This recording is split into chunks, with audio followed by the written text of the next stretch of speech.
Baik, bismillahirrahmanirrahim. Assalamualaikum warahmatullahi wabarakatuh.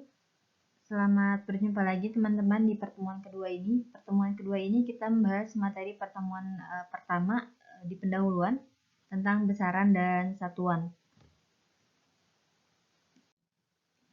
Saya tidak akan memberikan penjelasan tentang fisika ya. Saya harap teman-teman bisa mencari literatur sendiri tentang apa itu fisika. Di Google, internet sudah banyak sekali literatur yang membahas apa itu tentang fisika. Oke, kita langsung saja ke slide yang berikutnya. Baik, contoh yang pertama di sini ada jika diinformasikan bahwa kecepatan mobil F1 adalah 250 km per jam dan kecepatan lari kuda adalah 50 km per jam. Kita akan langsung mengetahui dan kita langsung akan menjawab bahwa mobil Formula One bergerak 5 kali lebih cepat daripada kecepatan kuda yaitu 250 km per jam. Baik, contoh yang kedua. Di sini ada Lev Tercina, Liping, yang pada tahun 2016 memecahkan 2 rekor dunia angkat besi putri, yaitu rekor snatch dan rekor total angkatan.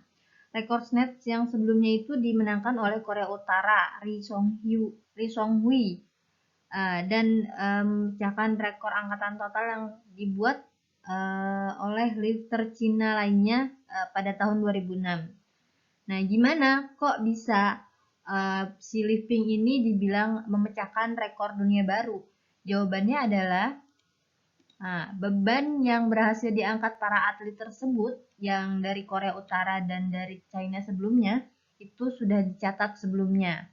Nah, rekor dunia yang dicapai oleh Korea Utara itu pada angkatan snatch itu sebanyak 102 kg. Nah, sedangkan si Liping ini berhasil mengangkat sebanyak 103 kg. Lebih banyak daripada yang sebelumnya. Untuk rekor angkatan total, si Liping mengalahkan rekor yang dibuat sebelumnya oleh Cina juga pada tahun 2006 yang rekornya itu 226 kg. Nah, pada saat ini Liping menang dengan melakukan angkatan total sebanyak 230 kg.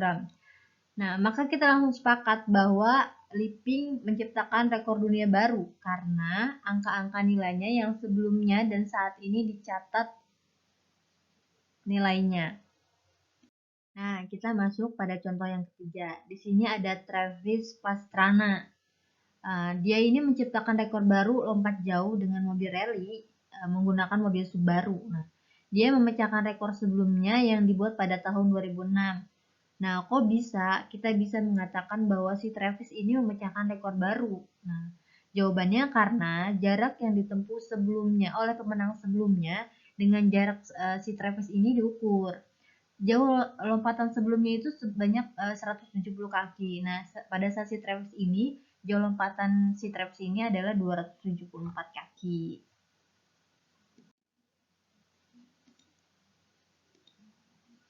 Nah, kecepatan mobil F1 atau kuda, masa yang diangkat Liping atau jauh lompatan si Travis ini adalah merupakan contoh besaran fisika. Nah, besaran-besaran tersebut baru memiliki makna jika nilainya kita berikan. Nah, dari tadi kita ngebahas nih yang namanya besaran-besaran fisika. Apa sih sebenarnya besaran-besaran fisika? Nah, besaran-besaran fisika adalah sifat benda atau gejala alam yang dapat diukur. Contohnya seperti panjang, massa, lama waktu, suhu udara, kekerasan benda, dan kecepatan dan terang cahaya dan lain-lain.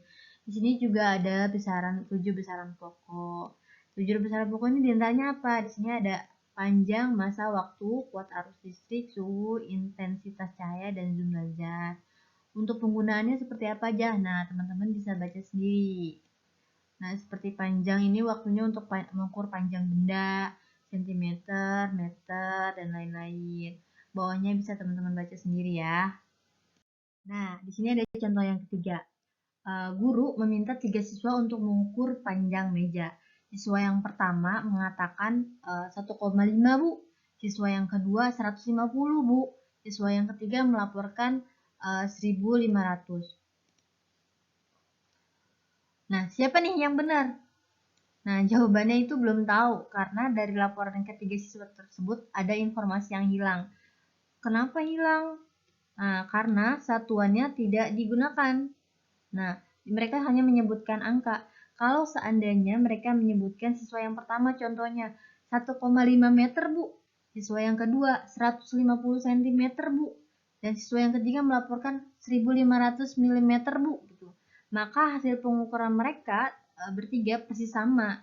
Dan orang lain yang nggak ikut mengukur itu akan memberikan kesimpulan atau menafsirkan yang sama bahwa panjang meja itu 1,5 meter, 150 cm, 1500 mm.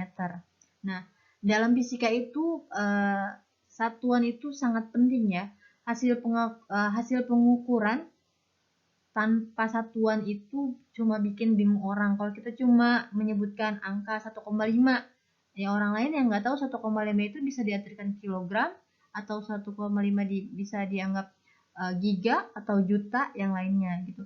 Jadi nanti ketika teman-teman akan melakukan akan melakukan pengukuran atau menimbang berat benda, saya sarankan dan jangan lupa, ini harusnya jangan lupa untuk menyebutkan besaran satuannya yang sesuai. Nah, zaman dulu itu suka ada yang ukur itu pakai ukuran jengkal tangan. Nah, ukuran jengkal tangan itu kan ukuran yang gak baku ya, karena jengkal tangan setiap orang itu pasti beda-beda. Jengkal tangan saya dengan jengkal tangan teman-teman itu pasti beda. Jengkal tangan orang Indonesia dengan jengkal tangan orang Barat itu pasti beda-beda. Maka, untuk menyeragamkan penggunaan satuan, untuk menyeragamkan penggunaan satuan di seluruh dunia pada tahun 1971 pada konferensi umum berat dan pengukuran ditetapkanlah satuan. Nah, satuan itu disebut dengan satuan internasional atau Lay System Internasional. Nah, inilah satuan SI untuk besaran pokok. Di sini ada panjang, massa, waktu, kuota arus listrik, suhu, intensitas cahaya, dan jumlah zat. Seperti yang saya sebutkan di slide-slide sebelumnya. Satuan SI-nya di sini ada meter, kilogram, second, ampere, kelvin, candela atau mol. Candela dan mol, maaf. Nah, singkatan-singkatannya di sini bisa kalian baca sendiri ya. Nanti untuk sejarahnya juga nanti kalian cari sendiri literaturnya ya. Nah, di sini juga ada awalan satuan SI. Nah, di antaranya ini kalian bisa baca sendiri ya. Ada atto, femto, pico, nano, mikro, mili, senti gitu atau kilo, mega, giga, tera, eksa. Kayaknya sudah ada beberapa awalan-awalan di sini yang familiar ya di kita, kayak giga, mega itu sudah sangat familiar harusnya ya. Nanti kalian bisa baca-baca sendiri, nggak usah dihafal, dibaca aja. Nah, ada contoh lagi namanya konversi satuan. Di sini ada sebuah mobil bergerak dengan kecepatan 72 km per jam. Nah, berapa jarak tempuh mobil selama 40 second? Nah, kalau teman-teman jawabnya 72 kali 40 langsung, sama dengan 2880 km, jawabannya salah. Kenapa salah? Karena satuan waktu dalam kecepatan tidak sama dengan satuan waktu perhitungan.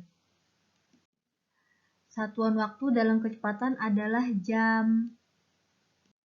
Sedangkan satuan waktu yang dipakai untuk menghitung jarak adalah second. Nah, perhitungan itu baru bisa kita lakukan ketika satuan waktu keduanya harus disamakan dulu. Gitu.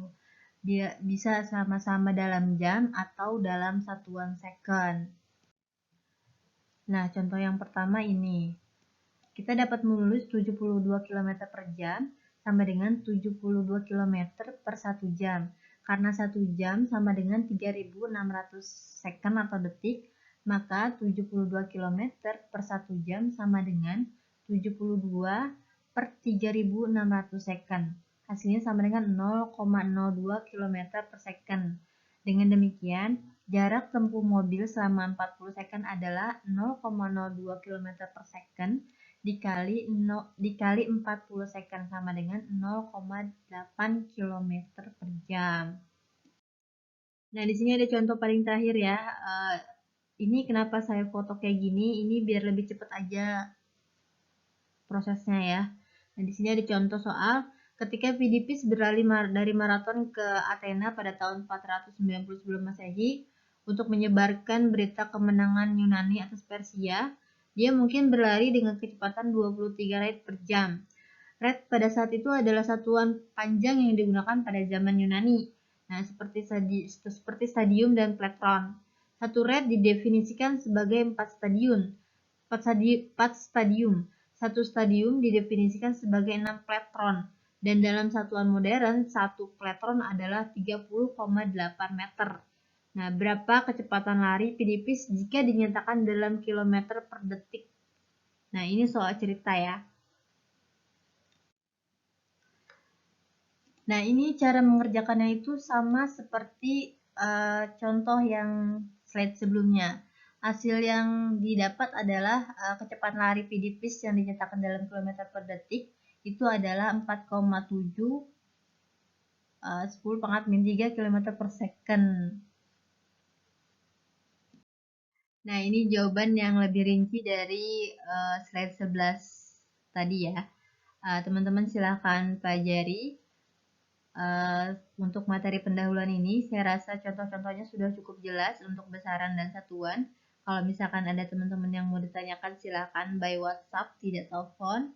Dan teman-teman yang minta untuk absen, tolong sabar karena saya juga masih banyak kegiatan, jadi saya usahain yang lebih penting dulu yang saya berikan ke teman-teman, karena absensi itu bisa nyusul belakangan. Oke, dari saya cukup. Assalamualaikum warahmatullahi wabarakatuh.